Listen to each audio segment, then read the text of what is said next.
Mossa!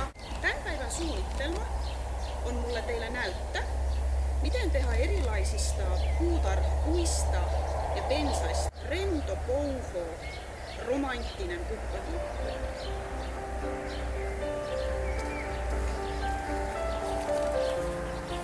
Joo, ja tässä on ihania omenanpuuoksia.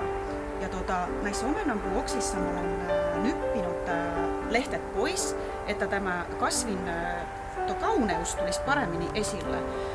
Ja hitto, kun mä voisin lähetä tätä tuoksua teille. Ja tässä lentelee ihan mehilaiset nytki tässä omenanpuun kukissa ja kerää hunajaa. Et täällä on ihana kevät ja tää on mun mielestä niinku mulle tosi sydämenläheistä aika. Eli tää kevät, millä on niinku luonto alaa kukkima ja elämä. Joo. Ja seuraavaksi mä näytän teille ihana seuraava materiaali, mikä on vähän erikoisempaa. Eli täällä mä pikkuhiljaa näitä sit nypin valmiiksi.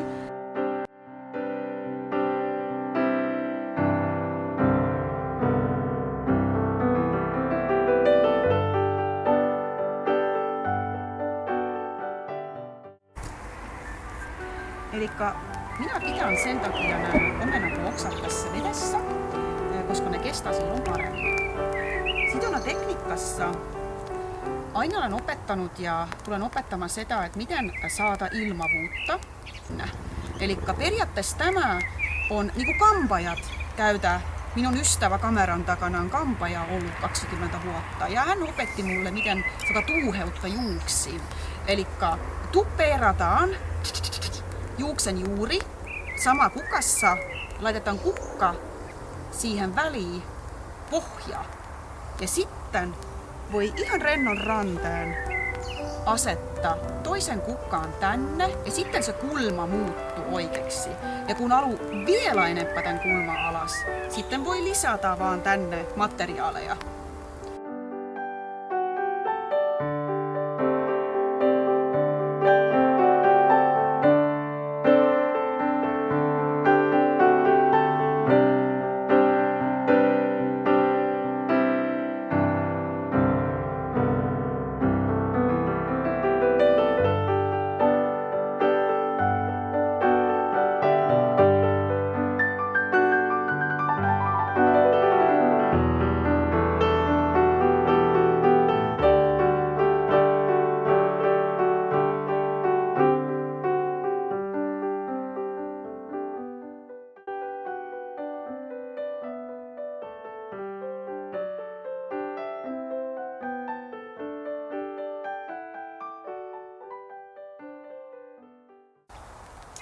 Tässä pikkuhiljaa tämä kimppu valmistuu.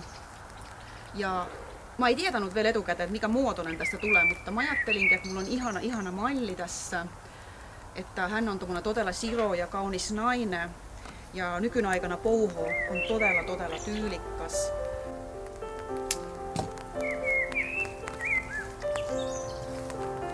Hei, style.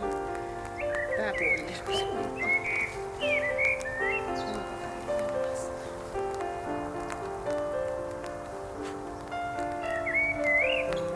Eli mä viimeistelen vielä vähän sen tällä vähän tuommoista syvempää vaaleanpunaista sävyä tähän etupuolelle. Joo. Ja tässä mä leikkaan nyt varret ihan sakseilla. Vaikka kukkasidontakoulussa opetetaan meitä, että pitää leikkaa veitsellä imupinnat ja totta kai syreenillä pitää leikkaa veitsellä ja omenapuoksilla, mutta minä testasin tänään nämä kaikki nämä materiaalit jo, että ne kesti ihan hyvin saksen leikkauksella ihan tuommoisessa kylmässä vedessä. Ja elikkä tässä kimpusidontassa, kun tää on niin massiivinen ja aika painava, tää käsikin on kohta väsynyt. Elikkä täällä sitten mä ensiksi sidon tommosella 2 langalla. Elikkä tää on pohjalanka.